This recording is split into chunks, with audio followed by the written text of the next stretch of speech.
We'll have guys at the games throughout. Fans are coming back soon, and that's going to be kind of interesting here because that experience is going to change a little bit, which is great. So we're looking forward to more. And lo and behold, who saw this coming? Oh, Jimmy man. Lozano could not. What a surprise. Jimmy J. Kid, I'm putting you back in your perch. Top right. There you go. Gritted it out, had a coffee. Wait, let's he did what he needed to do. Game winners will bring Jimmy back. I like it. Jimmy, all it took was a coffee. Come on. With about 3 minutes left, there was no chance I was coming on the show. But the way it ended, I couldn't not stay away. I had to just pop on at least. And, this is the type of win that, Celtics fans have been clamoring for since 2020. So this isn't a game that I could do. You know what that means, guys. It's been a long wait.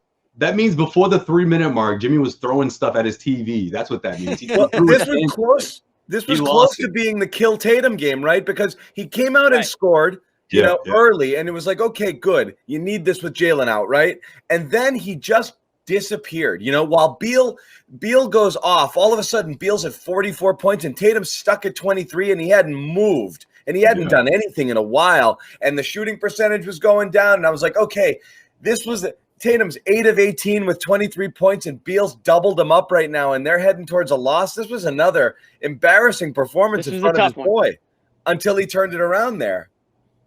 You know what? As stunned as I am, I mean, I'm sure you guys talked about the final play. No reaction from Tatum there. What was he so pissed off about? I mean, that layup with the foul to take the lead with 4 seconds left. I mean, it's okay to smile. It's okay to. I know we haven't had that many reasons to be happy, but damn, was that? Well, they had to get back and get a stop. I was surprised they got the stop on the other end the way Beal had been scoring. Yeah, I mean, that's exactly what you want to see from Tatum. I mean, this guy I saw before the game. No one's played more minutes in February than Tatum, so he is gassed. He is winded. This All-Star break could not come soon enough, and I know it's not really a break because he's going to Atlanta, but it'll certainly be nice for him to get some time off. But well deserved. I mean, that is the closer, Jayson Tatum, that we've seen rarely this season, but we've seen bits and pieces of. The way he took control and took over the game, that is the mark of a superstar #1 player. And we've all been asking over the last few weeks, do the Celtics have one of those guys? I know a lot of people have been starting to wonder if they just have two Robins instead of a Batman. And I'm not going to just say because of this game that all of a sudden Jayson Tatum's a bona fide superstar, but these are the types of performances down the stretch, coming back, putting the team sort of on your back in a way and taking over. That's what you look for, and you hope to see more of that to come. But Jimmy, obviously, good sign. Jimmy, though, look at what we got in the banner there. We'll never know how many assists he got, but turnovers that they make the John banner. Yeah, they do. Well, that was another reason why I wasn't coming. I was like, I don't know if I can sit through another show of John just bashing Tatum from start to finish. So. How many assists did he have, John? The reason assists don't make it in it because assists are not relevant. He had 3 of them tonight, okay? Oh, okay. 4 turnovers is high. 3 assists is unremarkable. So you pick the stats that tell a story. That's true. Okay, that's how the game is played. We didn't get the 2-point field goal stat only. We didn't get that one today, so that's good. So you can make a good point, John. I know what we would have been talking about if that Tatum performance went the way it was looking for a little bit. We would have been talking about him pregame saying, oh, am I going to do the 3-point shootout? Yeah. Am I going to do the skills competition? And he's been in such a slide. Yeah. People weren't going to love hearing that, but he dug deep for this one, definitely. Yeah, like that got it going. I didn't love that heave he threw up at the end of the first, but the more I watch him and the more we get frustrated with the shot selection and all this stuff, when I see a play like down the stretch, him spinning away from Beal into that fadeaway dish, like nothing but net, absolute splash.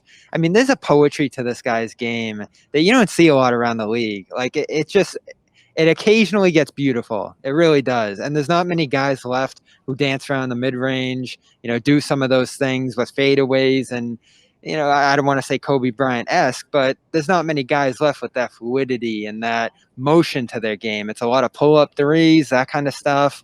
And tonight, we don't see it consistently enough yet. But tonight you do see that with Tatum. Like, this was a special performance from him. Well, we were talking, Bobby, and guys jump in here because, I mean, Josue, you were out there in LA last year during that big kind of, the game where he went off, and it's kind of like that massive moment. And around this time last year, heading into, this period, pre-shutdown, I mean, he is all of that stuff you're talking about. He was doing with regularity, and we were talking about it that we haven't seen the same guy since the shutdown at all, and that's in the bubble and the first 30 games this year. Granted, he missed some with COVID, but that.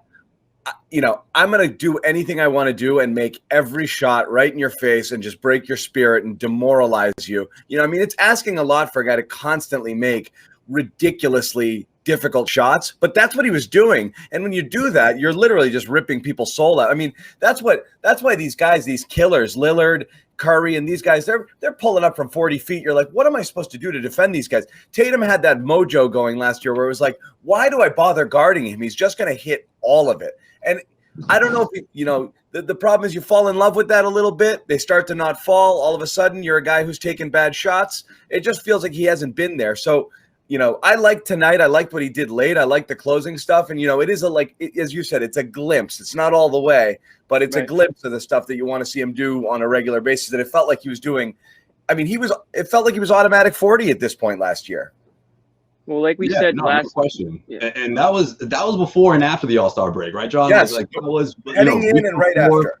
Yeah, and once it was official, like I remember mentioning this on the Garden Report, like it was like a different approach before the games.